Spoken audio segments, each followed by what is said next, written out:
মানে মই ২৬ তাৰিখ ২৬/৯/২০২৪ ৰাতি ৯:৩০ বজাত অনুমানিক প্ৰায় 10টাই হ'ব মই ৰূপহী বজাৰৰ পৰা ঘৰলৈ গৈ থকা অৱস্থাত এজন কুখ্যাত ড্ৰাগছ মাফিয়া এটা সময়ত বহু ঠাইত ডকাইতি কৰি পিষ্টলসহ কেইবাবাৰো গ্ৰেপ্তাৰ হৈছিল।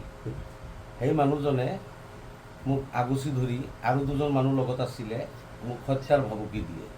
তেওঁ ড্ৰাগছৰ ব্যৱসায় ৰূপহীত কৰিব, যদি তাত মই বাধা আৰোপ কৰোঁ তেতিয়াহ'লে মোক প্ৰাণনাশ কৰিব বুলি মোক ভাবুকি দিয়ে। নাম কি তেখেতৰ? তেওঁৰ নাম মুজাম্মেল হুছেইন।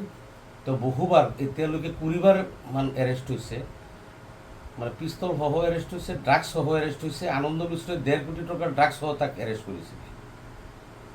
তেওঁ মানে নগাঁও চহৰকে আদি কৰি ৰূপহীৰ বহু ঠাইত বহু মানুহৰ মানে ড্ৰাগছৰ বেপাৰীক তাত ড্ৰাগছ মানে বিক্ৰী কৰি আছে আৰু যুৱ সমাজটোক একেবাৰে পংগু কৰি পেলাইছে একমাত্ৰ মুজাম্মেল হুছেইন। আৰু লগত আছে তাৰ এই কি কয় ইয়াৰ আব্দুল খালেক। এই দুয়োজন আছিলে সেই সময়ত। মই মাজতে এই অপৰাধৰ বিৰুদ্ধে মই অলপ হেৰি কৰিছিলোঁ যাতে এইবিলাক বেচা কিনা কৰা নহয়, এইটোক মানে লাগি আছিলোঁ মই। মানে ড্ৰাগছৰ বিৰুদ্ধে মাত মাতাৰ বাবে আপোনাৰ জীৱনলৈ ভাবুকি আহিছে। অকল এইটোৱেই নহয়, ১৯৯৩ চনত মই অসামাজিক কাৰ্যকলাপৰ বিৰুদ্ধে লাগি থকাৰ বাবে মই সেই সময়ত মোৰ প্ৰতি ভাবুকি আহিছিল, যাৰ ফলত মোক ৰাজ্য চৰকাৰৰ আৰক্ষী বিভাগে মোক দেহৰক্ষীলৈকে দিছিল। ১৯৯৩ চনৰ পৰা ২০১৬ চনলৈকে মোৰ লগত চিকিউৰিটি আছিলে, PSO আছিলে মোৰ। মানে আপুনি পূৰ্বৰ পৰাই মানে অসামাজিক কাৰ্যকলাপৰ বিৰুদ্ধে মাত মাতি আছোঁ। এতিয়া আজিৰ পৰা সৰুৰে পৰা মাত মাতি আছোঁ। আপোনাৰ নাম কি? মোৰ নাম মনিৰুল হুছেইন। মই ৰূপহীত মই সাংবাদিকতা কৰিছিলোঁ। 86ৰ পৰা মই সংবাদ জগতৰ লগত জড়িত। গতিকে আপুনি FIR কৰিছেনে? FIR ৰূপহী থানাত দিছোঁ মই। আৰু ক'ত অৱগত কৰিছে এই সন্দৰ্ভত? মই স্পেচিয়েল DGP হৰবীৰ সিং ছাৰক জনাইছোঁ।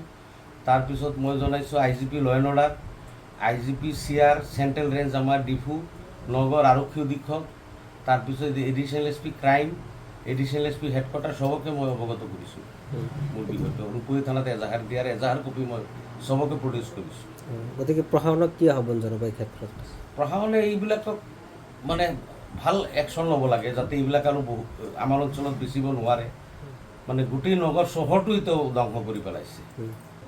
ঘৰ অৰিজিনেলি ৰূপহী তিনিআলিত আছিল, কিন্তু তাৰ পৰা ৰাইজে খেদিছে। এতিয়া ডিমৰুগুৰিত থাকে নগৰ টাউনত। কোন তেখেতৰ নামটো কি? ডিমৰুগুৰিত থাকে যে? ডিমৰুগুৰিত থাকে, ডিমৰুগুৰি গাঁৱত থাকে। তেখেতৰ নামটো কি? মুজাম্মেল হুছেইন। আৰু এজনৰ কথা ক'লে? আব্দুল খালেক এই নদীৰ পাৰত থাকে, এই জলিল প্ৰেচিডেণ্টৰ ঘৰৰ ওচৰত। নতুন বজাৰ, ৰূপহী নতুন বজাৰ।